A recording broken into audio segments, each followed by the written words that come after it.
Right.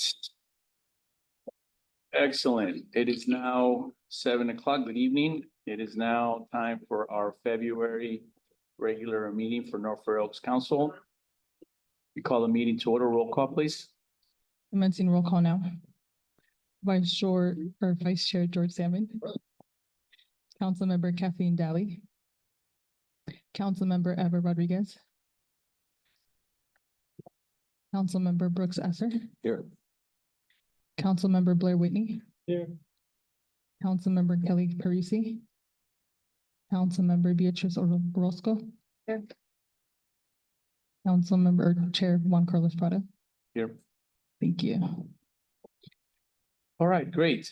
Now that we have quorum, we will also remind that just a quick announcement that we have an interpreter joining us this evening in the back. So if you'd like to listen to the meeting in Spanish, please put your headphones on.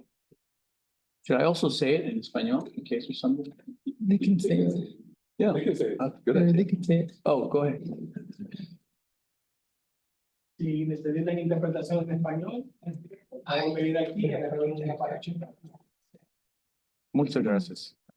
All right, great. Okay, we just, for the record, council member Evers here now also for attendance purposes. All right, we will now move on to public comments. Does anyone have a public comment on a topic not on the agenda for tonight? Please know that the council may not discuss or take action on items not on the agenda. Do we have any public comment tonight? Members of the public, it is now time for general public comment. If you would like to make a public comment, please bring a speaker slip up to the clerk during this time. For those of you joining this meeting online, please use the raise hand feature on Zoom. Each person will be granted 2 minutes to speak. I believe we don't have any online or in person, so back to you, Chair. Okay, having no public comment on an item not on the agenda, we'll move on to asking for a motion to approve the agenda. So can I get a motion to approve the agenda for this evening? So moved. Second. Roll call? Don't need, okay, you're good. Don't need Yeah, it. you're good. Okay, we're good. All right, we'll now move on to our first item of business, agenda item 4.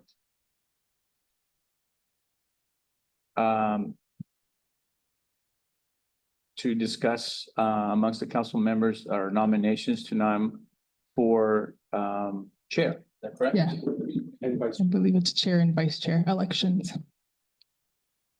I move to reappoint the current chair and vice chair for the next year. Are there any other nominations?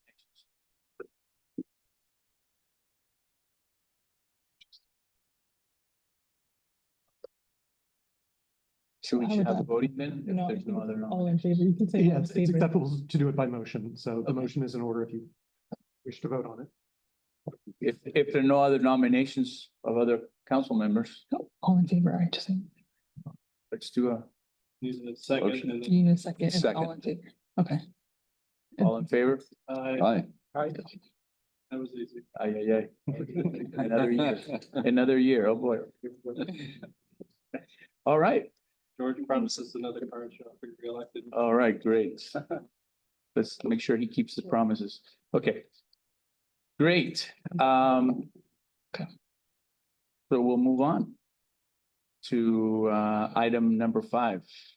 Recommendation, storm water ordinance update from San Mateo County Sustainable Department. We have a presentation. Yes, so I believe they will be presenting via Zoom. Sultan, can you hear me? Yes, can you hear me okay? Yes, and would you be sharing your presentation or do you want us to share it for you? Yeah, I think I can share it and I'm Awesome. trying to do that now. Let me know if Cool. it came through. Yeah, with email too. Yeah, we can see it, Sultan. Like a ordinance update. All right, I think we're all set. Good evening, North Bronx Community Council members. Tonight, we would like to present on the stormwater ordinance update. My name is Melissa Ross Perkins. I'm a program manager in the Sustainability Department. And I have with me here Sultan Henson and Sarah Dykey. Both sustainability specialists focus on stormwater within the county. And we'd like to give you some background and information on the county stormwater ordinance update. The county is currently updating its ordinance to align with state mandates. And we worked with our partners in planning and building, environmental health services, parks, and the Department of Public Works to update the ordinance. We'd like to give you some background on the draft that we currently have, and we'd be happy to hear any questions or comments that you might have. So with that, get started. So the County of San Mateo Stormwater Ordinance is a local regulation for the unincorporated county area that implements a state mandated program to protect and enhance watercourses, wetlands, the San Francisco Bay and Pacific Ocean by reducing pollutants and eliminating non-stormwater discharges into the county storm drain system. In most cases, stormwater entering storm drains is untreated and can carry pollutants and sediment directly to watercourses and water bodies. So the county is subject to a municipal regional stormwater national pollutant discharge elimination system permit, or NPDES. And this permit is issued by the State Water Resources Control Board. The state board's permit is updated periodically and implemented by region. The San Francisco Bay Regional Permit covers multiple cities, counties, water, and flood control districts within the Bay Area. And the last comprehensive update of the NPDES permit happened in May 2022, which is prompting this stormwater ordinance update. And just to give a little bit of background on the regulatory structure, the US EPA, Environmental Protection Agency, NPDES program was created in 1972 by the Clean Water Act, and it authorizes the EPA to permit and enforce the program. The EPA is also authorized to delegate NPDES permitting to states. The California State Water Resources Control Board is authorized by the EPA to issue certain permits. And the 9 regional water quality control boards issue municipal permits that require a local government to implement certain practices. For example, the county is required to conduct commercial and industrial inspections, as well as conduct new development project reviews. The authority for the county to implement the NPDES permit provisions is the stormwater ordinance. And we've had this ordinance in place since 1995 with revisions over time. Multiple county departments implement and enforce the stormwater program for public and private development activities. For example, Environmental Health Services responds to illicit discharges by businesses. Department of Public Works constructs green infrastructure for county facilities, and Planning and Building review public and private development projects for impervious surface requirements. The Sustainability Department acts as the coordination department within the county. So this ordinance update is focused on continuing to provide the county with the structure and the authority to implement the NPDES permit provisions. So similar to a general plan, the ordinance is not intended to outline the requirements of a particular project or provide details on how stormwater measures should be constructed. These implementation details are identified within other documents like the County Drainage Manual. So with that, I'm going to hand this off to Sultan, and he'll talk a little bit more about the ordinance's purpose and applicability. The purpose of updating the stormwater ordinance focuses on 3 main goals. First is to align with current state requirements. Second, to give the county the authority to implement and enforce the NPDES permit provisions. And third, to reflect a shared responsibility across county departments for coordination and compliance. In the following slides, I'll highlight the key changes we made to achieve these goals. The ordinance applies to both private and public development, as well as activities within the unincorporated county. Examples of these activities include watershed scale water quality testing to identify pollutant loads, erosion and sediment control for development permits, installation of trash capture devices in county road rights-of-way to prevent trash from entering water bodies, and non-stormwater discharges by businesses such as kitchen wastewater into county storm drains. Key ordinance changes. The 1995 ordinance designates environmental health as the lead agency for stormwater compliance. Since then, the county has adopted a more collaborative approach to implementing the NPDES program. To update the ordinance and reflect the shared responsibility across departments, the update changes sole responsibility from Environmental Health Services to the Sustainability Department, Planning and Building, Parks, Environmental Health, and Public Works. The definitions in the current ordinance are too narrow for the current permit. To provide clearer and more current terms, new and expanded definitions have been added, including terms like illicit discharge, responsible party, and full trash capture devices, just to name a few. The updated ordinance also expands the definition of authorized enforcement official to other staff in the county beyond just environmental health services. The ordinance now refers to supporting documents instead of copying them indirectly. One example is the county drainage manual, which serves as a how-to guide for the public on installing drainage measures and aims to address stormwater runoff pollutant discharges and prevent increases in runoff flows from new development and redevelopment projects. The manual outlines San Mateo County's drainage requirements for private property development and sets the appropriate level of review based on project size and location. Another example is the enforcement response plans, which detail the county's internal actions for handling various stormwater pollution situations. These documents can be viewed online. By incorporating them this way, the ordinance becomes more streamlined, easier to navigate, and comprehensive. Staff can modify these documents without needing to amend the ordinance, which allows for flexibility.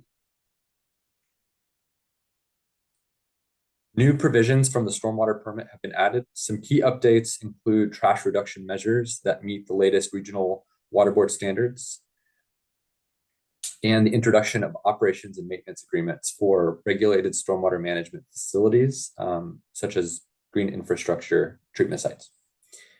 Additionally, the language throughout the ordinance has been updated to ensure legal authority to enforce the NPDES permit. One example of that would be stopping construction on a site where proper controls are not in place. And with that, I'm going to hand this off to Sarah, who will expand on the ordinance's land use applicability. Thanks, Sultan. The updated ordinance is consistent with current land use regulations and continues to provide authority to support goals and policies in the North Fair Oaks Community Plan. Examples in the North Fair Oaks Community Plan include four infrastructure policies 3A through E, 5 health and wellness policy 21D, and 7 design standards and guidelines throughout Chapter 7. The community plan identifies the use of local and state mandated stormwater treatment controls for development, including best management practices or BMPs, reducing the impact of flooding and integrating stormwater treatment areas in public streets, and reducing stormwater runoff to protect water quality through green infrastructure design. Included in the ordinance update are requirements for best management practices for pollution prevention, the authority to conduct routine inspections, stop construction and/or grading work on a site where BMPs are not in place, trash capture devices to improve water quality, and long-term operations and maintenance requirements for green infrastructure. Environmental review. The county staff have reviewed the updated ordinance for CEQA compliance and have determined that the ordinance update is categorically exempt from CEQA under Class 8. And so for our next steps, our immediate next steps are to present to community councils as we are this evening and listen to comments and answering questions. Then we'll go to the Planning Commission for recommendations to the Board of Supervisors. And finally, we'll go to the Board of Supervisors for adoption of the ordinance. And with that, our presentation is concluded. We're happy to hear any questions or comments at this time. Thank you. Are there any public comments? Council members first. Council members first. Questions, council members? Yes, Ever. Thank you for the presentation. I have one question that is related to your mention of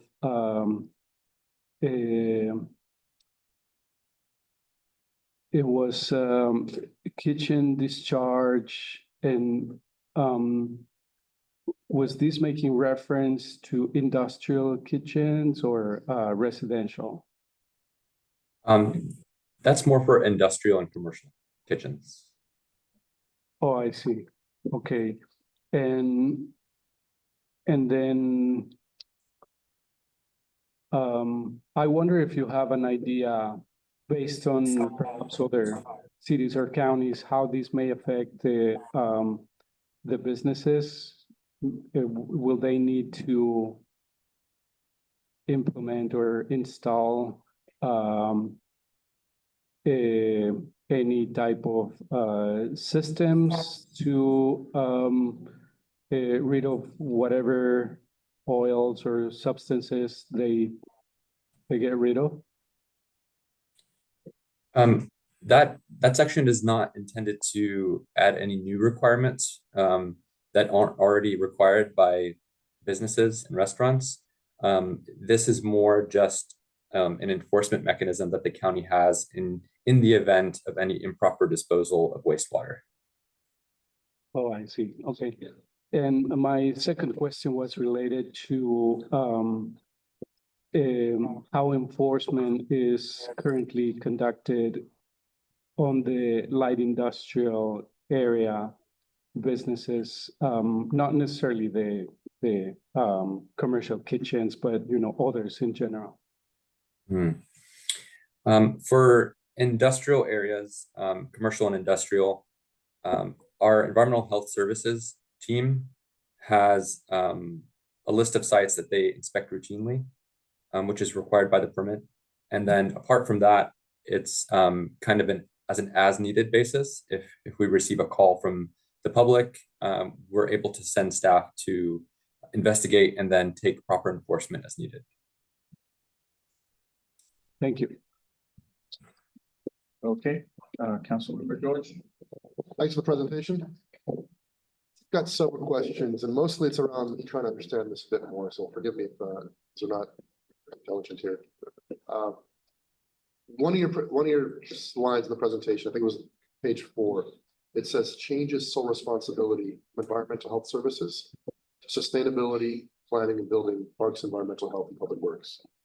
Are you shifting power resources from your team and spreading it across other county services, or how? I don't quite understand what that means. Sure. They're not necessarily a shift of power. What we really wanted to do was just reflect the current organizational responsibilities within the county. So the language is just meant to kind of capture the way that the county currently operates. The language in the 1995 ordinance had environmental health services kind of managing all aspects of stormwater compliance. And since then, the responsibilities have kind of been spread to different departments. And so we just wanted to reflect that in the ordinance and educate the public on which departments do which compliance components. Got it. Okay, so you're not shifting any power, it's all staying the same, you're just explaining how it is now. Yes, yeah, that's correct. Okay, so in this new ordinance, does this provide expanded powers to any of these departments, to any one specific department? Is it require additional staffing? And if so, where are we getting the funding for all this? How many more people? I'm trying to figure out the on the system for all this. Sure. No expansion of powers is being proposed in the ordinance. Since over time, I think departments have just kind of taken on various parts of the NPDES permit. For example, DPW manages, the road rights of way, planning a building, looks at private development. And so that just hasn't been updated in the ordinance to make it kind of, I guess, in print. So all of that's kind of been happening, and now it's just kind of reflected in the language. Okay. Does any of this require any additional funding from local businesses, developers, anyone at all? Is this going to be a new permitting fee or anything at all that gets added on when anyone does a business? No, the ordinance update should not result in any updated fees or additional expenditure by businesses. All right, perfect. Thank you.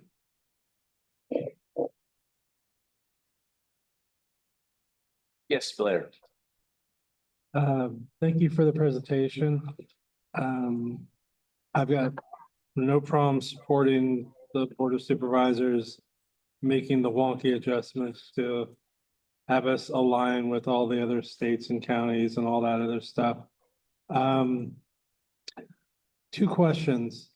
If there's like a really, really big rainstorm, does the storm drains ever intermix with the sanitary drains? Like, I think there's some cities that have like old systems, and when it's flooding, the sewer stuff mixes with the stormwater stuff. Are we at risk of any of that stuff? I'm just curious. Yeah, thankfully, no. The county has what's called an MS4, which stands for Municipal Separate Sewer Storm System. So they're completely different infrastructure, and there should be no mixing. Okay, and then the second question, I read a few years back about stormwater harvesting. Obviously, you don't want to do it where the runoff is off of roadways, but in Australia, they have a similar thing with multi-year droughts, and they figured out a way to divert water from like dry creek beds and river runs and then bank it for dry years. I'm thinking like the coast side and the mountains of, the other part of San Mateo County. Is this going to impact like if a small community, Pescadero, or I don't even know the names of all those small, like non-incorporated towns, but if someone there wanted to harvest a storm runoff and do like a pond and, does this impact any of that stuff? Yeah, it's a great question. I think stormwater harvesting is a very resourceful tool for, especially in drought years. The ordinance doesn't really get into that too much. It's mainly focused on treating excess runoff. And the drainage manual is kind of the tool that can provide different options for private developers who want to explore stormwater harvesting or stormwater retention. But it doesn't, the stormwater ordinance is not intended to list out the exact design measures to do that. That's more of the drainage manual that planning and building is put together. But it does encourage on-site stormwater treatment for stormwater retention. So allowing the stormwater to slowly, regenerate the water table and kind of be treated that way. All right, thank you for your answers. Yes, Beatrice. Hi, thank you for your presentation. So I actually work on Middlefield Road, where there's a lot of businesses, a lot of homes, and I noticed that on the rainy days where our bathrooms were having issues, we couldn't flush them. And also the sink, it would take really long for the water to just go down. So we had to close our bathrooms to the community and the staff members couldn't use it.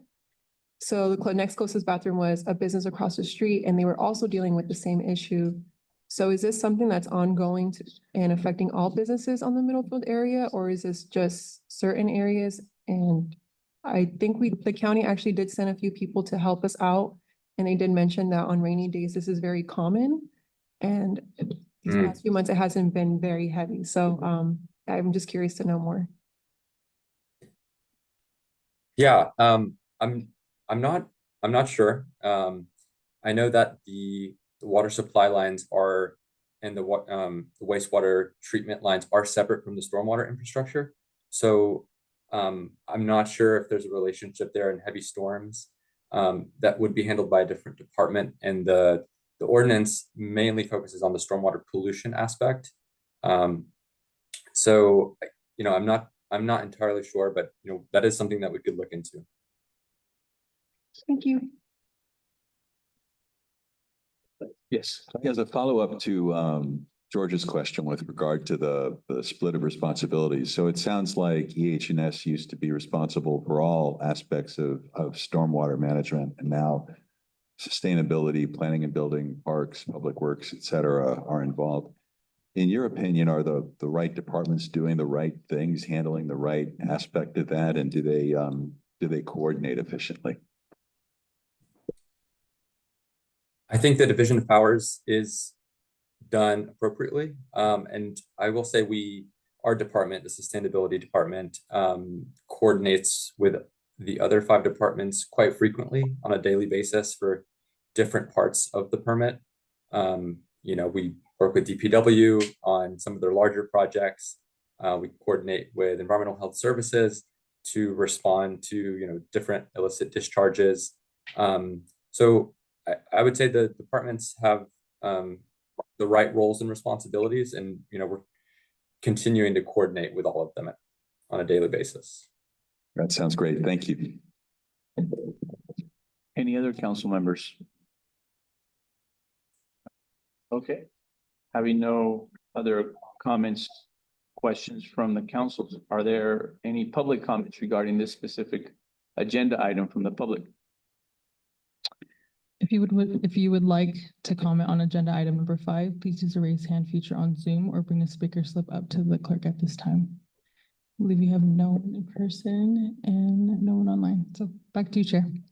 Okay, having no public comment regarding this specific agenda item 5, can I have a motion for this item? So I'll go ahead and move that the council recommends that the Planning Commission approve the updated ordinance with regard to stormwater, and by extension, the Board of Supervisors as well. Councilmember Brooks, can you repeat that one more time, please? I'll try. Sorry, I couldn't hear. So I'd like to move that the Planning Commission as well as the Board of Supervisors approve the updated stormwater ordinance. Can I have a second? I'll second that. Okay. Can I have a motion to pass? All in favor, you say? All in favor, aye? Aye. Aye. Unanimous? Lost. I actually abstained. I didn't say anything. All right, one abstain. Sounds good. Doesn't matter. I can't. Okay. We'll move on to agenda item 6. Informational presentation, El Camino Real Complete Street Project Study, Design Concepts by Caroline from Santrans, who will be presenting virtually. Welcome, Caroline. Thank you. Good evening, council members. Again, my name is Carolyn Monradlo, and I'm a senior project manager with the San Mateo County Transportation Authority. Tonight, we'll be presenting on the El Camino Real Complete Street Study. And joining me is Doug Kim with the town of Atherton, as well as Andrew Lee with Parametrics from our consultant team. I'll bring up a slide deck shortly, but just provide you some additional context. It's been some time since our last update to the council in June of last year. So on the slides, I'll be covering some brief background and history, and then I'll hand it over to Doug to recap the work that's been completed to date. But most importantly, what Andrew will later walk us through are 3 design concepts being considered for El Camino Real that we're looking for your feedback on. And the designs are intended to be highly conceptual and will eventually require much more engineering and refinement in future stages. So what we've framed for discussion is really focused more on those big picture trade-offs associated with each concept and how best we can balance those trade-offs to best meet the community's needs. So bear with me, I'm going to share my screen.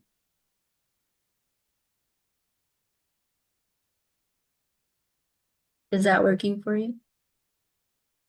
Yes, we can see it. Thank you.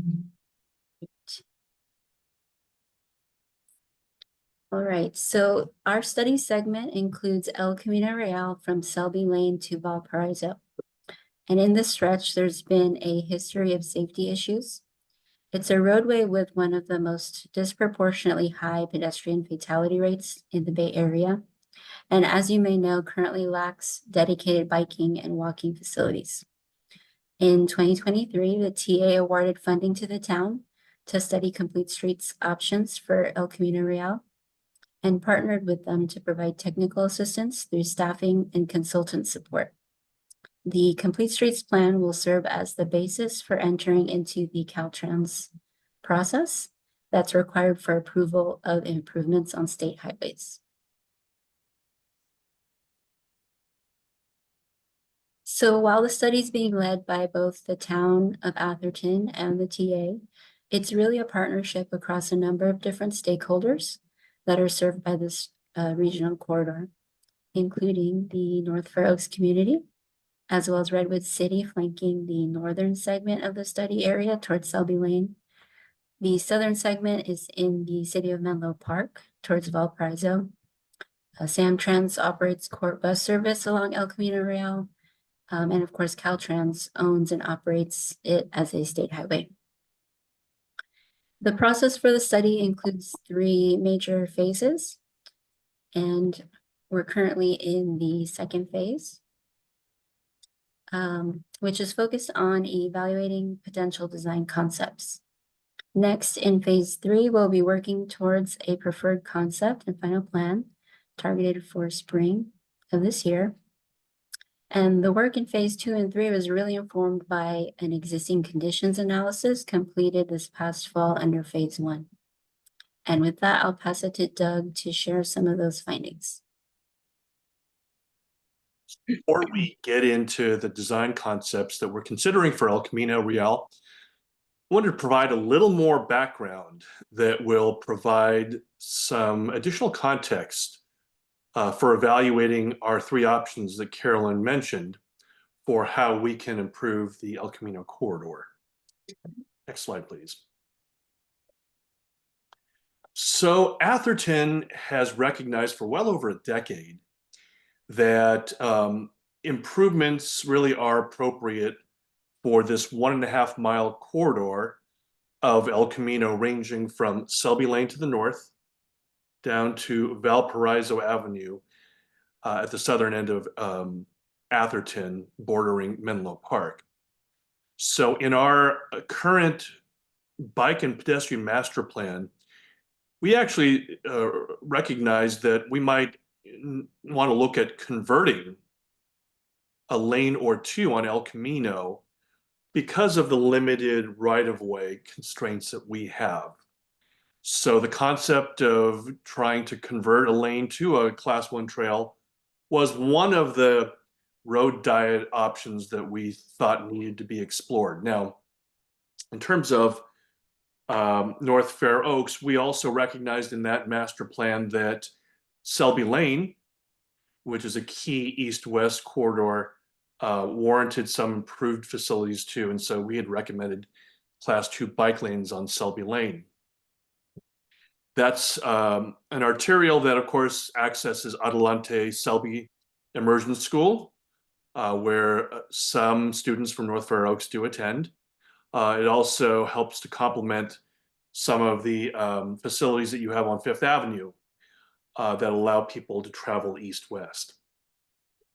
So our master plan also said that when it was time to look at improvements on El Camino, that we needed to do a traffic study to look at the feasibility of what happens if you convert 1 or more of the outside travel lanes for these active transportation facilities. But our master plan also recognized that you need to look holistically at the whole corridor. So the existing and potential traffic signals along the corridor, maybe improved pedestrian crossing facilities. Those and other things were all on the table for this study. But as Carolyn mentioned, this corridor, of course, touches 3 other jurisdictions, including North Fair Oaks. And so you can look to other local plans from Menlo Park, CCAG, the countywide transportation plan from the county, as well as a couple transit and land use oriented initiatives, all of which said that we really do have opportunities to go from good to great in this part of the El Camino corridor.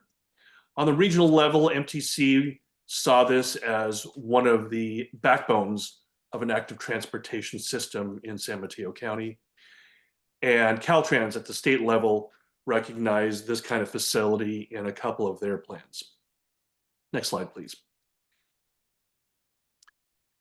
So, as you know, anytime you're looking to plan for and design a bike and pedestrian facility, you need to recognize that there's an existing network for active transportation that exists. And the goal here is to not only serve the corridor in question, but to make sure that we connect well to other elements of the regional corridor so that there's seamless travel for bicyclists and pedestrians. And so we did an inventory of existing and proposed facilities that would tie into this section of El Camino Real. So as you can see from the map here, we recognized the facilities in North Fair Oaks, on Middlefield, on Semicircular, and on Fifth Avenue. And so the intent of the improvements that Andrew is going to discuss in a moment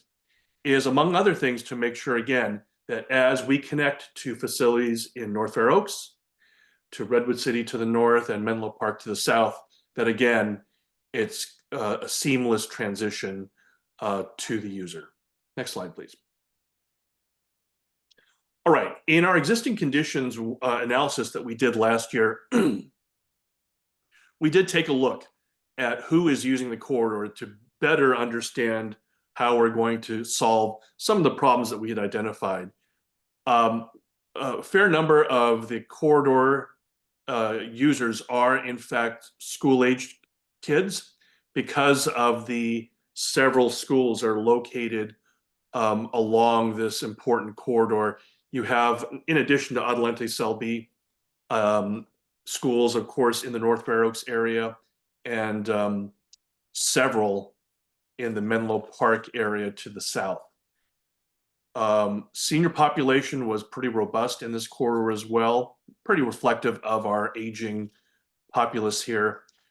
We also noted that there was a relatively high percentage of persons with disabilities, suggesting that in addition to our active transportation options, we needed to pay attention to access to public transit and Samtrans buses. In terms of travel modes along El Camino, even with the lack of active transportation facilities, what we found was that about 8.5% of users on El Camino do in fact use Samtrans or walk or bike on these, let's say, substandard facilities along El Camino. So there's certainly a market for local travel that we think that we can enhance further. And to that note, we found that over 50% of the vehicle trips using this 1.5 mile corridor are actually short trips, less than 5 miles in distance. And the importance of that is that these are not regional trips by and large. These are not people who are ducking off of the 101 freeway in an effort to travel 12 miles from Burlingame to Santa Clara. These are really local trips on El Camino. And so we think that the bike and pedestrian facilities that we're trying to plan for here will be able to tap into a market and a desire for more options for those local trips. As Carolyn mentioned before, we have confirmed that this 1.5 mile corridor is in fact designated as part of the high injury network. And then in terms of traffic, there's a fair amount of throughput of vehicles on El Camino, averages about 36,000 vehicles per day over this 1.5 mile corridor. And to no surprise, while travel speeds along stretches of El Camino where there are no controls are pretty good, at or even above the posted speed limit, you do have higher delay at Fifth Avenue, Atherton Avenue, Fair Oaks, Valparaiso. You also have some delay on some of the side streets that flank El Camino that currently have stop signs. Next slide, please. We did a survey in the fall last year. We got over 300 survey respondents, including residents in North Fair Oaks, really asking the question, if we're going to take a hard look at how to improve the El Camino travel corridor, what are the priorities that you think we need to be planning for? And while it wasn't a big surprise, we were pleased to see that, by a wide margin, the top two priorities were safety for pedestrians and safety for cyclists. I'll also note that if you look at number 3, while it's a distant third, users of the corridor felt that safety for drivers was important. And I think, it's because drivers do recognize that on the 3 travel lanes in each direction, you do have cyclists and pedestrians sort of walking, sometimes right next to vehicle traffic, and nobody really felt that that was an ideal arrangement. Next slide. So with that, I'm going to hand this over to Andrew Lee, who will talk about some of our ideas about how to improve the corridor. All right, thanks, Doug. Hi, good evening, everybody. My name is Andrew Lee. I'm a traffic engineer with Parametrics, and I'll talk through some of these ideas we're coming up with. Next slide, please.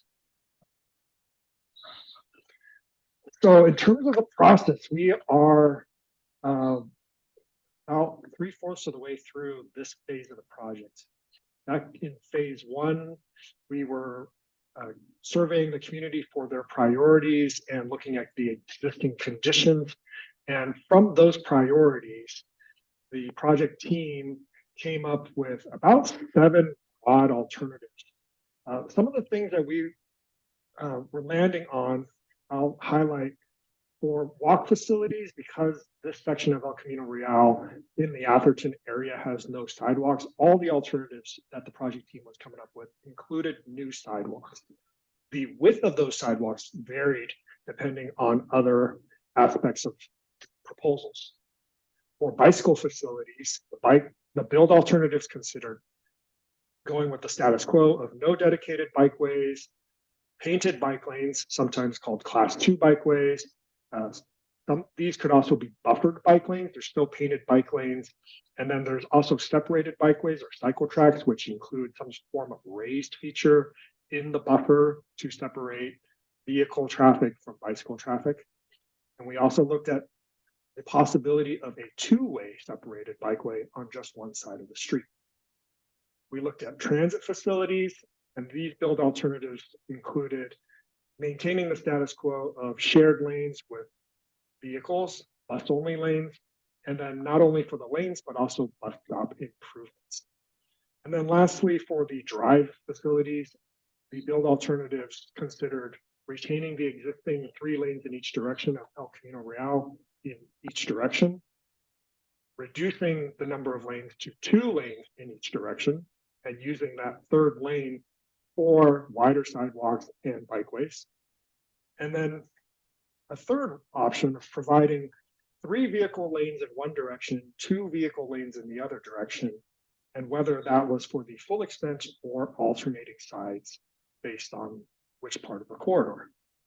Related to all those vehicle drive proposals, there's also the possibility of removing on-street parking.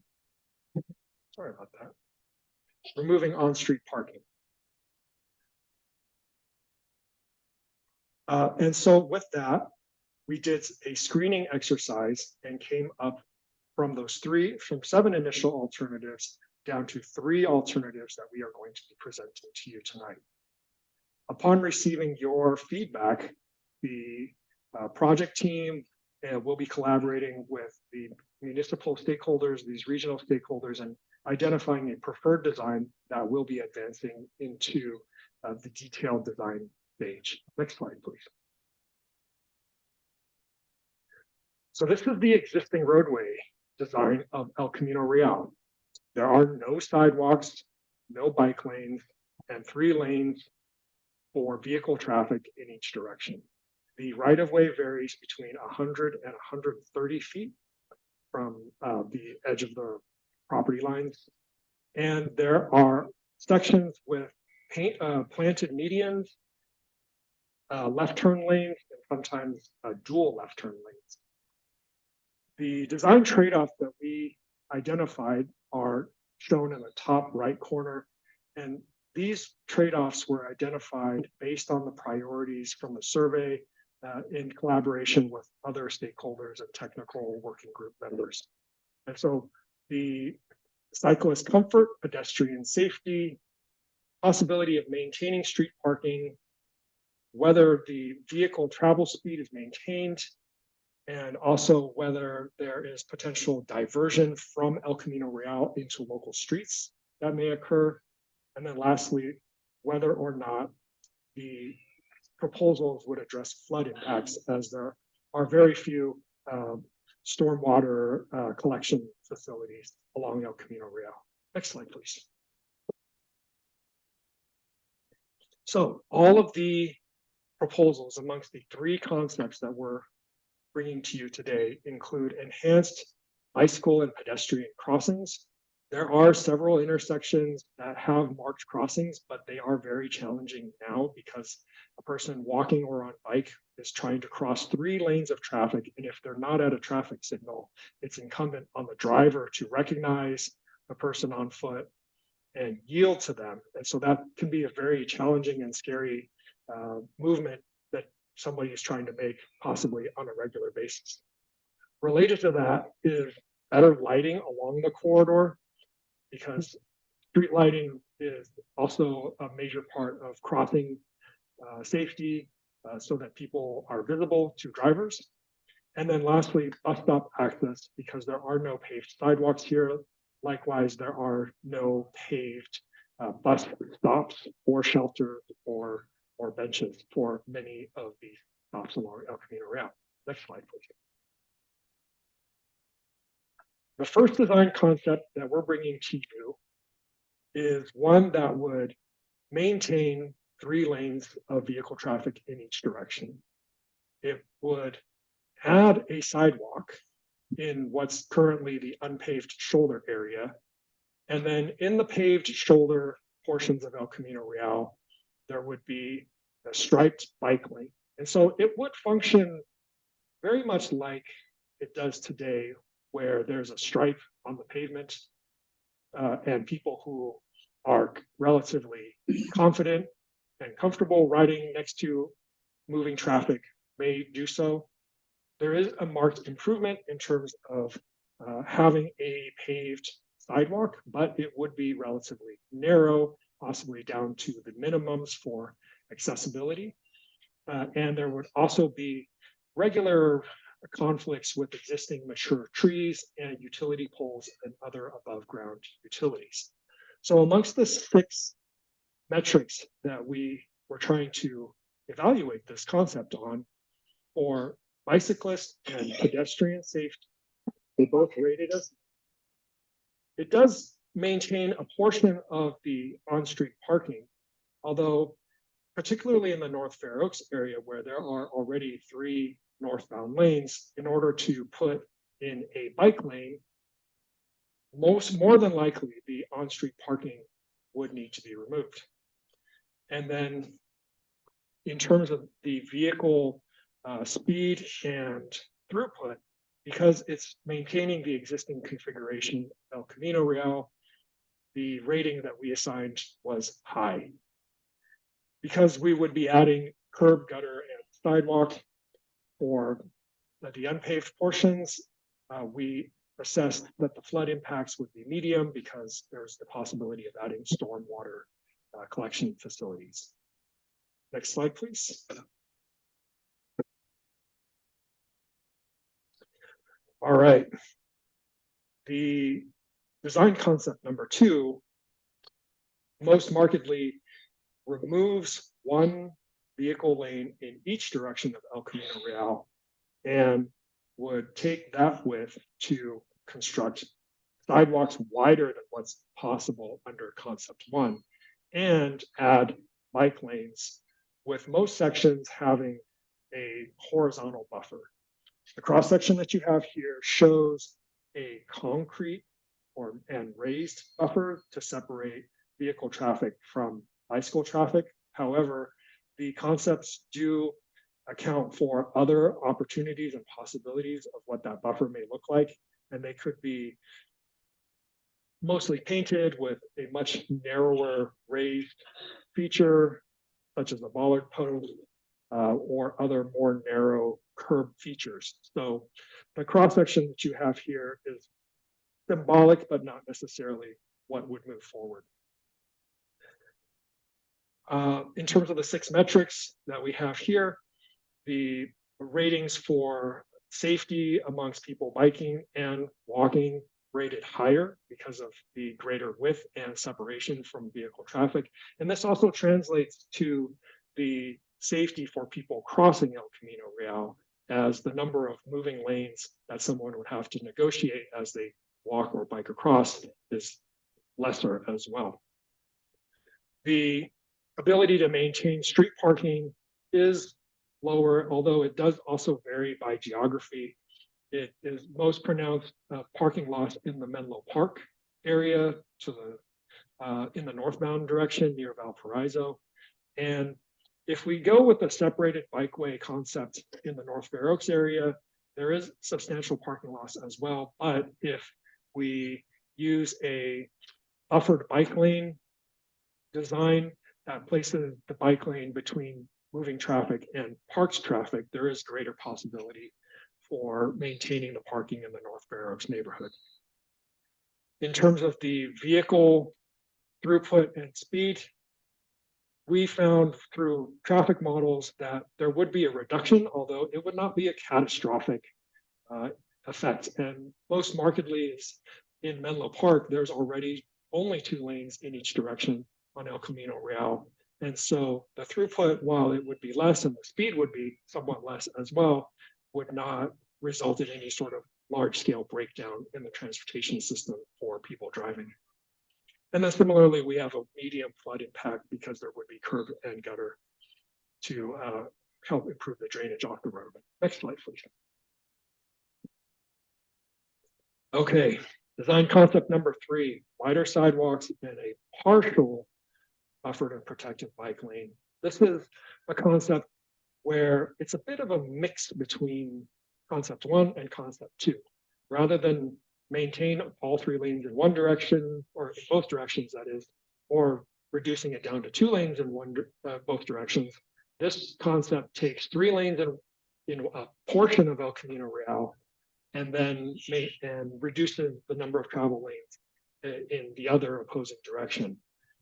The concept that we have drawn now would have 3 lanes on the northbound direction of El Camino Real in the North Fair Oaks neighborhood.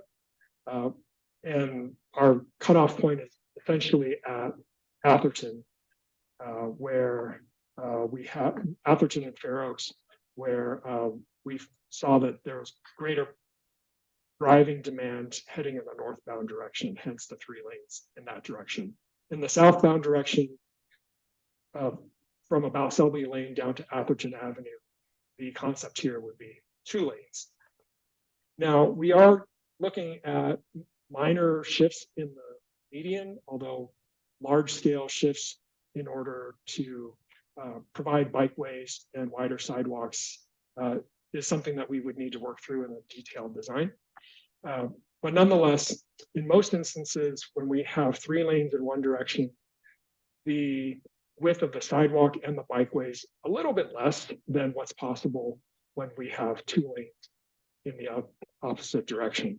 And so for bicyclists and pedestrian safety, this concept rated as medium, not quite high, because the widths and the separations are not quite as great as concept 2.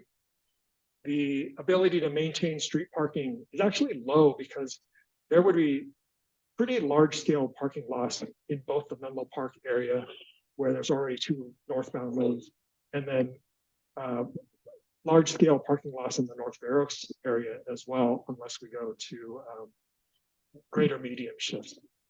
And then the vehicle performance is about a mix of the concept 1 and concept 2. So we rated it as medium high, slightly less diversion and less speed reduction compared to concept 2. Next slide, please. Okay, turning it back over to Carol. All right, thanks, Andrew.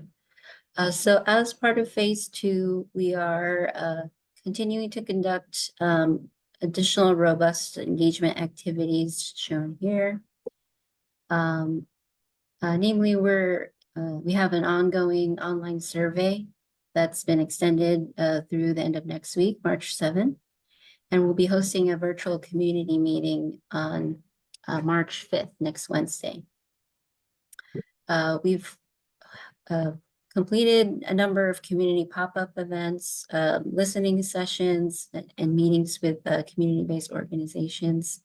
We've also reached out to businesses along the corridor with letter mailers, and we've offered listening sessions to those businesses. And we have several communications through the Athertonian newsletter and have posted social media ads. So next steps, we hope to finish compiling our community engagement and collecting feedback through the end of the month and first week of March. And we'll be working to develop a recommendation for the preferred alternative that will be considered by the town council in April. We'll also be continuing to coordinate with our neighbors, namely through the Grand Boulevard Initiative, and hope to enter into the next stage of this project with Caltrans once the preferred alternative is identified this spring. So with that, we've completed our presentation and happy to answer any questions. Thank you for that presentation. Council members, any questions? Thanks for the presentation. Got a few questions around the recommendations. Which one, out of the three concepts, which one do you recommend and why? That's a great question. And, you know, while we see value in each of the three, we recognize, you know, there are trade-offs that we're not necessarily the best to decide on. And, you know, what we're looking for tonight is for you all to weigh in on how you think these concepts best meet the community's needs. So essentially put that question back onto you for an answer. Just me personally, looking back at concept 2, where you said it takes away parking from NFO, how many spots are we losing? Our estimate right now is 35 spaces, which would be I'm gonna have to hard no on that one. I'm sorry, no, hold on. So The loss in parking would be for concept 1. There is the concept 2, if we go with a bike lane with a buffer and maintain parking along the curbside in the North Fair Oaks area, that parking could be retained. So it could be retained. Maybe I got it mixed up. Which one of the concepts is losing parking in NFO? 1 and 3. 1 and 3.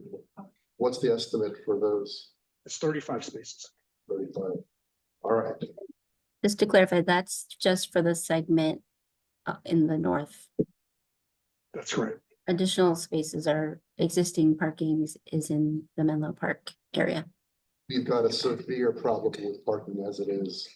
To lose any additional spots is especially 35, but it's a big number. I don't think it's gonna sit. It's not sitting well with me. Concept 2 right now is looking really good. Any other council members? Blair? I use that corridor every day. And I both drive and I cycle. I wait till the spring and summer when the weather's nice, but I like 3 lanes of traffic. Where it gets hectic is it narrows down to 2 and then widens to 3 past the Safeway in Menlo Park. And then it narrows again, the bridge to go over the creek into Santa Clara County. And it's these transitions where it's going from 2 to 3. But there's a lot of people going a lot of places, and the 3 lanes help it flow. And I see a lot of people get to the left turn lane to go to Fifth Avenue and cut over to Marsh or wherever they're going. So as far as a cyclist experience, the shoulders through Atherton are okay, but it's like super dark after sundown. And, you know, like there's 0 lighting. I always joke like they don't have streetlights in Atherton because if you don't know where you are, you don't belong here. But I think there's room to retain the 3 lanes and do something shared between cyclists and pedestrians on the shoulder. I don't think it has to be one solution all the way. You know, I went to the Grand Boulevard stuff 15 years ago. I mean, this is like a work in progress, and every community implements their segment differently. Like San Carlos has Bro Homes, and Menlo Park's got some stuff across from the Safeway, and I don't expect that to come up in Atherton where you're going to have high density housing above retail or anything like that. Because of existing residential, but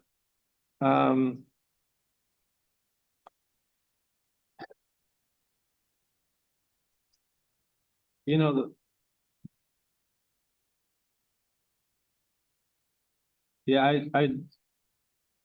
I'm pleased that something is going to be done and there's some improvements.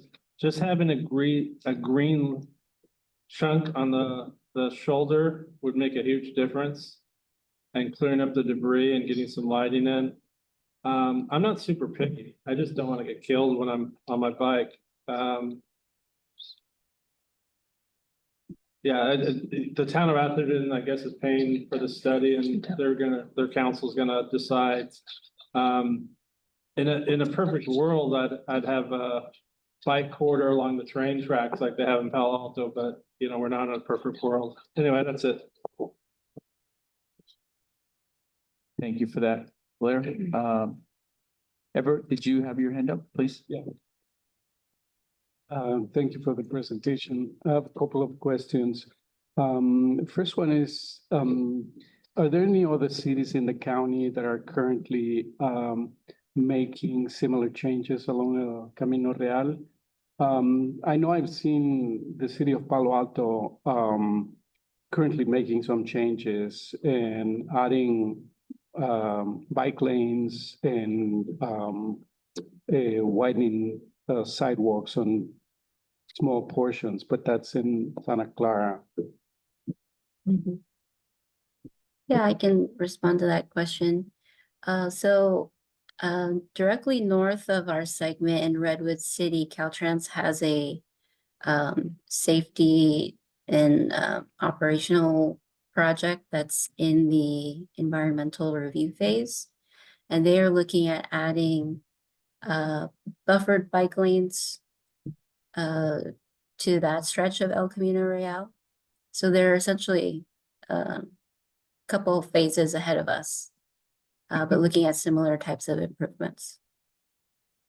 And the Grand Boulevard Initiative has been reinitiated by Samtrans, and they're looking across the county to see where there are opportunities to pick up where they left off on efforts to re-envision the corridor.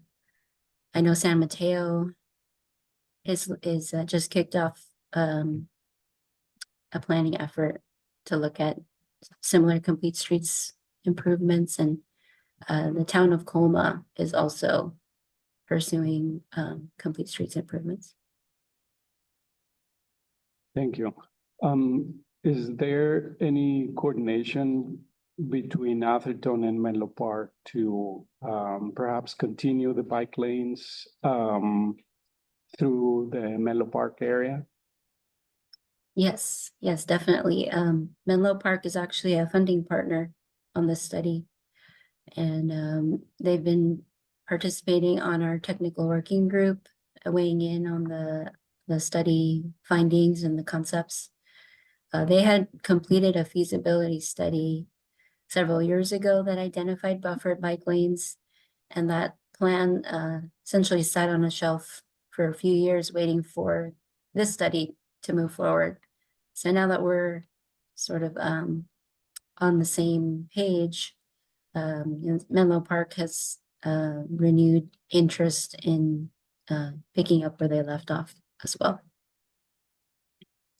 Great. And final question, and maybe you mentioned this during the presentation, but I'd like to confirm how the final selection of a design is going to happen.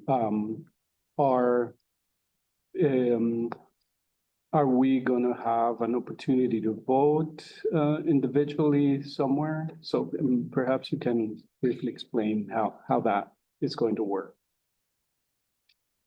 Sure. So of course today we're looking for your input on these three concepts. We have the ongoing online survey that will help provide us input on what the community supports across these three concepts. And then the staff and the project team are going to take all of those inputs and come up with a staff recommendation that will first go to the Town of Atherton's Council in April. And then this study is really very early on in the process of what will actually eventually become a project. We will then need to seek funding to progress the preferred concept into the next phase. And that might, require us to partner up with the county and Menlo Park, who also have stake in this segment. But it'll require us to enter into the Caltrans process. So it's a long ways from hitting the ground, breaking ground. But I'll invite Doug to add anything I missed. Yeah, the criteria that you see on the screen that Andrew walked you through will be a big part of the technical criteria that we use to evaluate all three of these concepts. And so, you have some of staff's recommendations about how each of these concepts fits with our larger objectives here. So, as Carolyn said, yeah, we're looking for your on-the-ground understanding about how the corridor works in North Fair Oaks and even beyond. But it'll be a blend of these criteria and what we're hearing from the public as well. So yeah, we love hearing not only what concept council members prefer, but why they prefer them. But as Carolyn mentioned, while the town council will be taking action on what its preferred alternative is, it really is looking for consensus from all of the other three jurisdictions that flank this corridor, including the county and of course North Fair Oaks.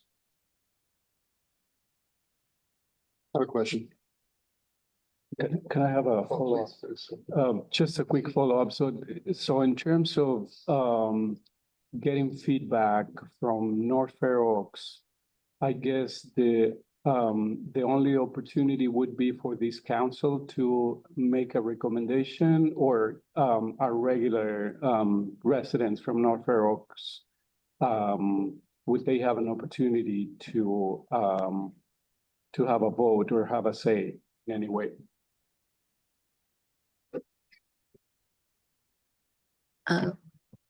I think what I'm hearing is there is a desire for there to be a formal position taken on behalf of North Fair Oaks. And we would certainly welcome that and consider it just as much as what we hear through the survey and through the council meeting tonight. Your comments tonight will not go in vain. We'll certainly take that back to the project team and making the recommendation. If the council would like to issue a formal letter to the project team, that's also something that might satisfy the desire to have a recommendation coming from North Fair Oaks. Yeah, in addition, I'll add that, we have the online public survey still open. We've had several hundred respondents, including residents of North Fair Oaks, that have given their opinion of not only which concept meets their needs the best, but why. We've also had a number of pop-up events, in-person events, and virtual events that Carolyn has mentioned before that have given residents in your community a number of options for chiming in on what they prefer.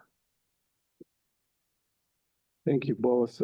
Just a final comment to say that considering that the bicycle and pedestrian safety is lowest in concept number 1, I think that concept 1 shouldn't be an option.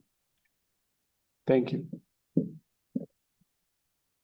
Before we continue with more comments, I just want to remind the council that this is a presentation, so that's not an action item. If we do want to take an action, that would be something for future agenda items. Valera, did you have your hand up? Yeah, I was gonna say, my first preference is preference 1, that shouldn't be an option. And then second preference is preference 3, to get the sidewalks and the semi-protected bike lane. So we're gonna lose like 1 travel lane on either the north or south direction.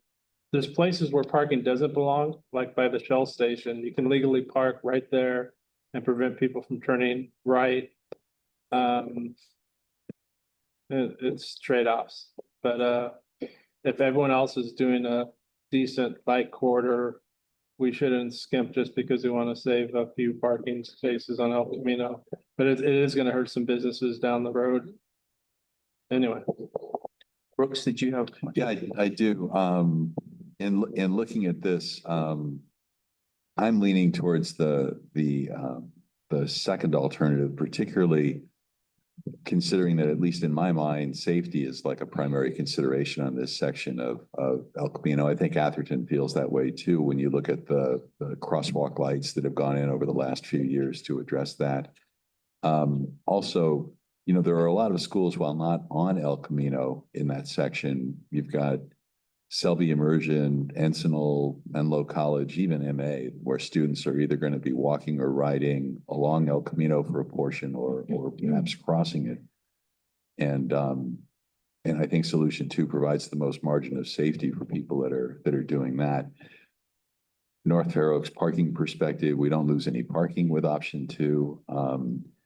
And indeed, if we do kind of widen the shoulders and allow, particularly in the southbound direction where there's not much of a shoulder now, presumably that would provide more room for bus stop infrastructure as part of the infrastructure. So it seems to tick a lot of those boxes. Now, the trade-off in my mind is, yes, you're going to lose a lane of traffic in each direction, and you see the slowdowns on El Camino where we go from 3 lanes to 2. But just given what I've heard this evening, that would be option 2 would be my preference.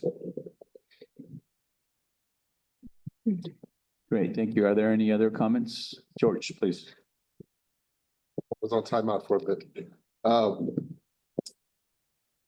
We've got three concepts listed, and it's a nice, simple, figured. Is there a fourth, more radical design? Because in my opinion, none of these really fit the community very well. We're taking some serious hits on all three. Was there any fourth, fifth, more extreme radical design that just wasn't presented here that you guys were conceptualizing? Light rail system.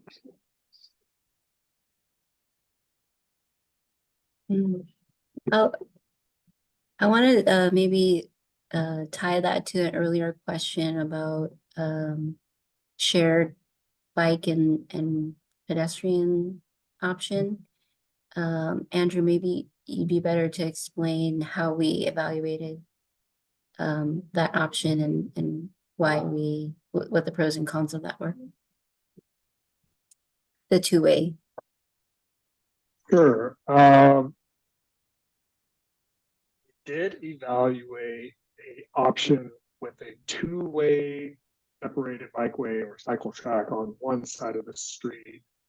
And we assumed placing it on the west side of El Camino Real because that portion is wholly within Atherton and has no existing sidewalks, curbs, and gutters.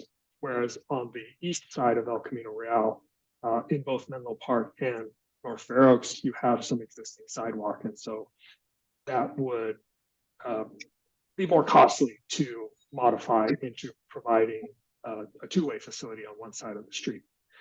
And there are certain standards for whether it's a bicycle only facility versus a multi-use path. And that would be something where you would share it between people biking and walking. But what we found in that initial screening that we had was there are a few problems with it. One is that to the north and to the south, the plans for El Camino Real generally aligned with bikeways on each side of the street. So if we were to move forward with a two-way cycle track option, it would require people traveling to change the side of the street that they're traveling on. And then the other thing is that there are quite a few U-turns along El Camino Real because of the way the street grid is set up and staggered intersection or minor street approaches that don't necessarily connect to allow people to make left turns. And so when you have U-turns, it requires a good amount of room and having a two-way bikeway on one side of the street proved to be one of those obstacles that was tending to get in the way of the U-turn movements. And so that posed a problem as well. And it was essentially for those issues that option was screened out and didn't make the top three. So that one sounds a little more cumbersome for bike riders, but doable. Would we lose any parking spots at NFO, or we lose any actual street lanes in doing that concept? We didn't lay it out for details, but from what I can tell, if we were to still accommodate U-turns, you'd have pretty large shifts in the median, and it was pretty likely that there would, if the bikeway was on the west side of El Camino Real, in order to make room to allow U-turns and not have vehicles drive into the two-way bikeway, that you're looking at either removing on-street parking or a travel lane in order to make that room. And that median is home to like a lot of mature trees. And so we're looking at things like grading, replanting, and quite a large amount of civil infrastructure in the median area.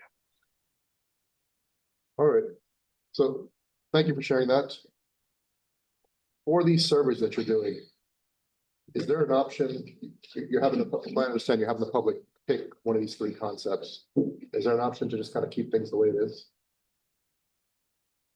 Or are they just being forced to pick one? So the way the survey is structured, we're asking folks to weigh in on what works and what doesn't work. And there's also opportunity to share like open-ended comments for each. So in that sense, we can, you're not forced to rank the three. It's getting feedback on, you know, why this one, why you don't support one and why you would support one. I would love to see the survey, if you don't mind. I don't think that's got a link. When you, if you get a chance, can you please send a link to the survey? Definitely. To county staff. Thank you. Blair, comment? Hey, besides the shoulders, there's that median in the middle with some trees. And there's some places where there's like too many trees and the cars can't see if it's clear. There's more than just shoulder improvements. I think Shelby, where that expensive restaurant is and the crosswalk. You know how we have this daylighting law in the books where you're not supposed to have cars parked so close to a crosswalk?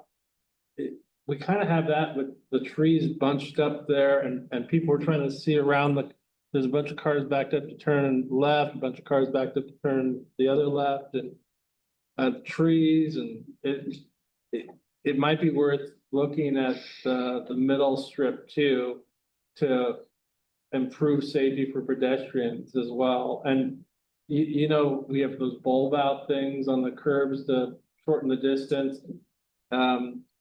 We could do stuff with the median too, as far as lighting and safe sanctuary spaces so that you don't have to cross 6 lanes of traffic. Just want to throw that out there too as something else to consider. Okay, are there any other comments? I would like to say that these plans, I mean, it's great that we're working on something. I think there's a tremendous need from a safety perspective. I know that between Fifth Avenue traffic light and Atherton traffic light, it opens up to speeding. But then I really see the speeding between Atherton Avenue and Valparaiso. So much so that there's a lot of police like sting operations from the high speedsters because there's a gap there. And it's so wide open. I think that by having this, it will reduce the speed and hopefully reduce, you know, bicycle pedestrian accidents as well. Having gone to school at Selby Lane, and I used to have an after-school job at Oak Grove, I used to go on my bike down Selby Lane to El Camino and go all the way El Camino, all the way to Oak Grove. So thankfully that was in time before cell phones. So that's why I'm still here. Otherwise, I'm not too sure about that. But thank you for your presentation. And I look forward to future presentations and some action items that the council would like and we can take a voting on. Thank you. Thank you. Thank you. If you would like to comment on agenda item number 6, please use the raise hand feature on Zoom or bring a speaker slip up to the clerk during this time. You'll be granted 2 minutes to speak. There are no public comments. Back to you, Chair. Thank you. Having public comments on this agenda item, we will then move on to agenda item number 7, which is our final agenda item for this evening. The agenda item number 7 is approval from the North Fair Oaks Council meeting for the schedule for this year. As we already know, we take a December break, but boards and commissions in the county also take a break in July in the summer, and we have not in the past. So this action item is to kind of instate that. So we would be consistent with county practices in regards to the county. And can you collaborate with me that the supervisors themselves also take a break in July? Is that so? Yes, historically, there is usually not a regular meeting of the Board of Supervisors, but I can't remember if it's in July or August that takes place. And it sometimes is the case that they'll schedule a special meeting because there's necessary business during that month. Through the chair, Emma has her hand up. Yes, Emma. Go ahead, Emma. All right, thank you. I've confirmed it's July. We have the Board of Supervisors have their recess in July. Oh, thank you. Okay, well, that, I mean, again, just to be consistent with the county practices, so because we would change our schedule, then this is why this is here as an agenda item. Are there any comments or from the board members, from the council members? Great idea.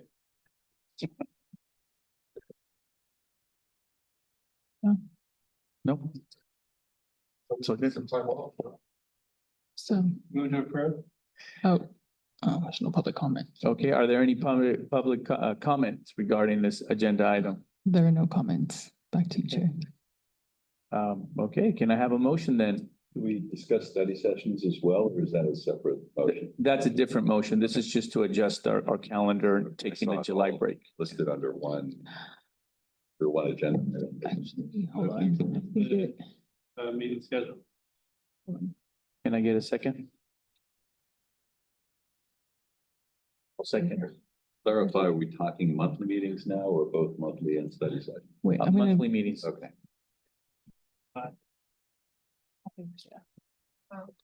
Aye. Oh, sure, I'm fine. I'll abstain. Okay. 401. thank you, council member. All right, okay, well, motion carries, so we will now have two breaks on a calendar year. That December and July, a winter meeting and a summer meeting. Okay, we will then move on to report out. Do we have a report out from the district? Were we going to address study sessions? That was. Oh, I'm sorry, Brooks. From what I see from the agenda item, I don't see any change to that.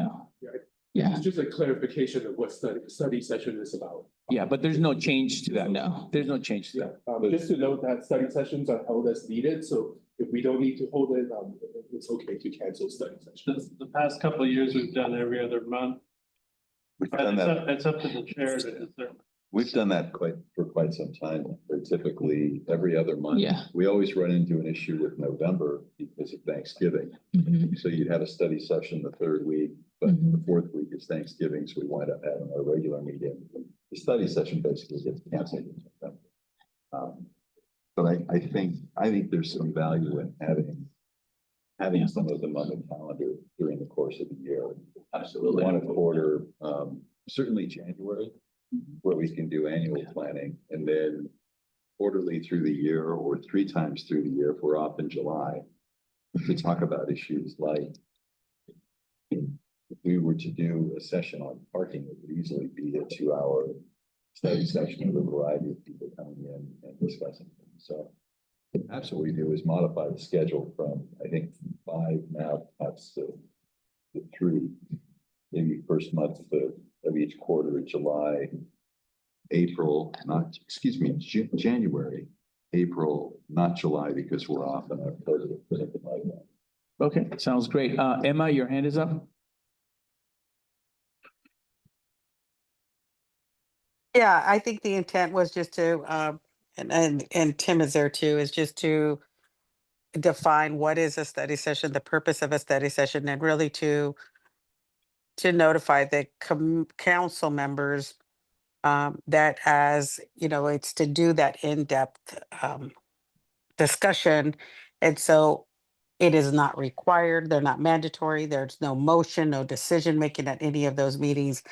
And so we're also just, bringing that to, and we're kind of as a reminder, so that if they're not required, or if you don't have a topic of an in-depth, discussion, because I know at sometimes we're looking for topics. And so I just wanted to kind of bring that to your attention, that it's at at the chair's discretion, if there's an in-depth discussion that you'd like to take that would require no decision-making and no action.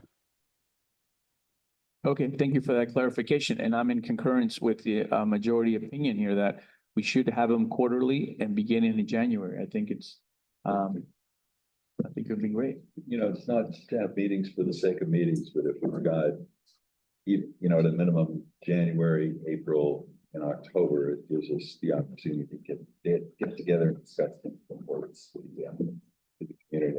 I don't think 3 of those a year is over the top in terms of time. Absolutely.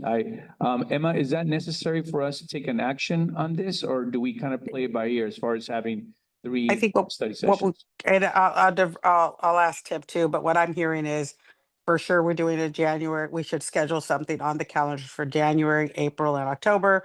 And should something be necessary to do something in between, that would be at the discretion of the chair. But we could at least, for planning purposes, we could anticipate a January, April, and October. Is that correct? That is correct. All right, thank you.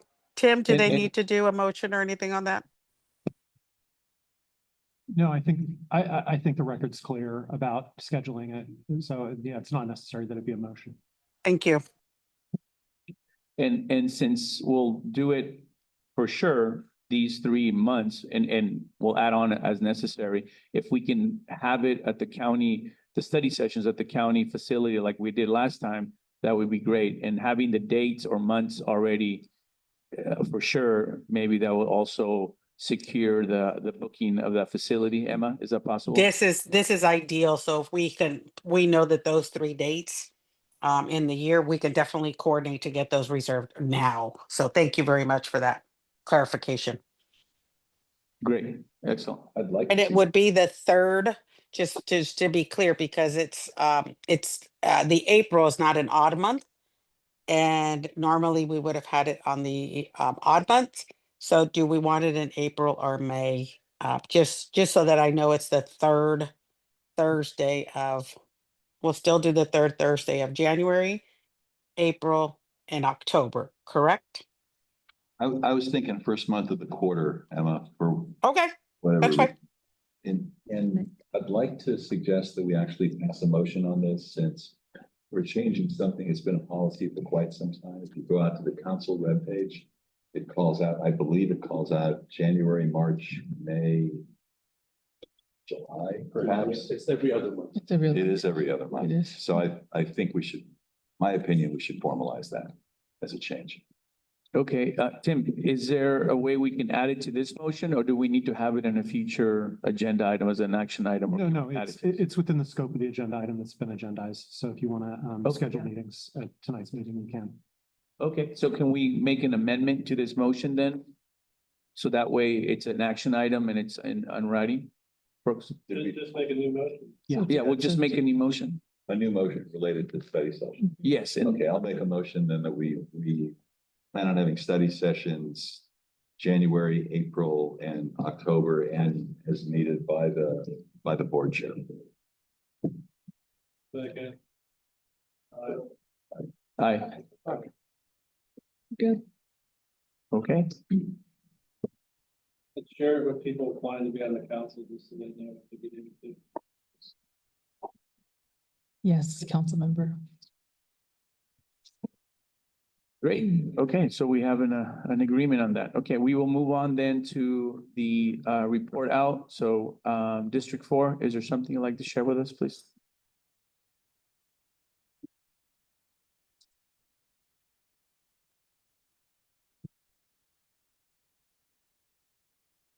Hello, everyone. So I just deleted my notes and I can't find them. So I'm gonna try to remember what I wrote down, but so today we hosted office hours in our Norfolk Oaks. I'm sorry, our district office. I also want to thank Brooks and Blair for coming by and visiting our office about 2 weeks ago, I believe, when Supervisor hosted. So thank you, and everyone is welcome to join, and please spread the word about our office hours. We are hosting them about 3 times a month. As we see more people showing up and coming, we'll reassess of how often we should be opening our office. But you're always welcome to come, and we're always welcome to come to the county center as well. We also wanted to let everyone know that we do have a new staffer. Her name is Vanessa. And she started about 3 weeks ago. If you are subscribed to our newsletter, you probably already knew that. We also want to push council members to help us recruit for that vacant seat. We are extending the vacancy to March 31st. I believe you might have received an email about that today. So please help us spread the word. We only received one applicant, which is why we're extending it. We also want you to know. I lost my notes, so I can't remember. I think that might be it. But if there's anything else, we will just send you an email. But thank you. Just to follow up on that, I know that we also need a couple of students and I've, So that is also open. okay, because I have approached a couple of students that are in high school that live in North Fair Oaks and are, Have them apply on the same link. If they need help applying, you can have them reach out to us and we can support can them. you send me that link to my North Fair Oaks Council email and I will forward Yeah, it I to can them? send that to everyone, just in case. And then again, if they need help applying, we can certainly help. Yes, if you can send that, thank you again. Well, we'll Thank be you. really excited to have a youth member, so thank you. Absolutely. It's been a while. We need it, yeah. Yes. I think that's all. Thanks. Okay, Tim? I actually do have one information item for you. I know that a number of the advisory commissions, including the North Fair Oaks Council, have been interested to know whether there would be any additional flexibility with regard to remote attendance. It has been difficult to navigate since the conclusion of the governor's emergency measures that allowed online meetings, and the restrictions are proving to be not very flexible for people's schedules and many of the ways in which people want to participate in these meetings. There is a bill currently before the legislature, SB 239, introduced by Senator Areguin, I think from Southern California, that would say that members of subsidiary advisory bodies, such as the NFOCC, could have greater flexibility to attend remotely on grounds broader than presently available under the law. There are a bunch of new restrictions that are added as well, and it is at this point very early on. It was only introduced at the end of January, and it has been referred to 2 committees for analysis. But I know a number of county affiliated lobbyists are watching this bill very closely and hopeful that there will be additional flexibility provided by the end of the legislative session. So it's more restrictive than, less restrictive than what we have now, which is just basically medical type things. Correct. It's not the open season, attend remotely. Because I think there was a bill last year, the committee that was like advisory bodies can attend from wherever they want to.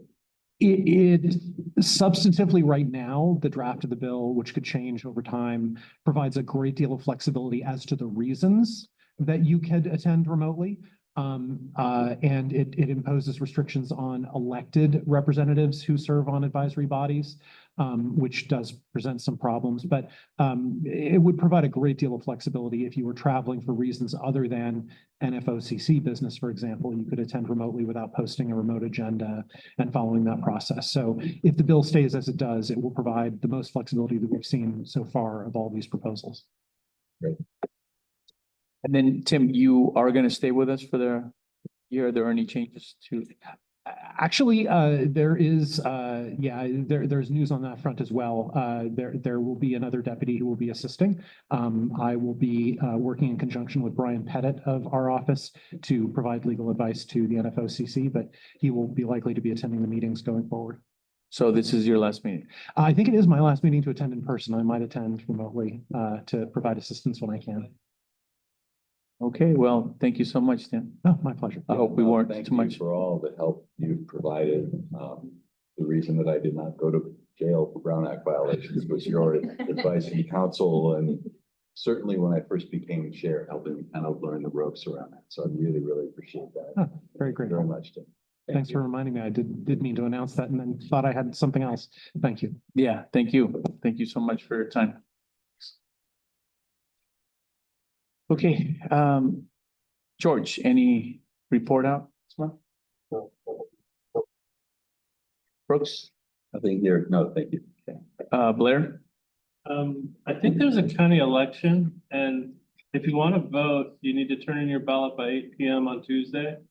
And that they got drop boxes by the county building all over the place, but if you're eligible to vote, maybe consider choosing yes or no and putting the thing in the ballot box.